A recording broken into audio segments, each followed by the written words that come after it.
In this video, I'll show you how to delete a video from your YouTube playlist. Now first what you want to do is you want to head over to YouTube, and from in here you're going to click on your profile picture, then press YouTube Studio. Now let it load for a little bit, and once you're in here, you're going to click on Content, then on Playlists, and you'll be able to see all your playlists. Now select the playlist with the video inside. I'll just choose this one and click on Videos. From in here you'll be able to see all the videos.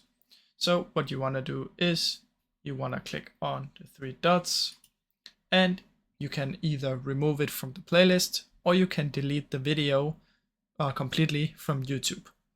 So select whichever one you want.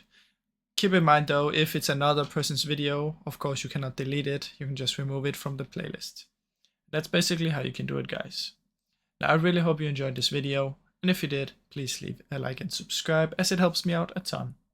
Thank you so much for watching.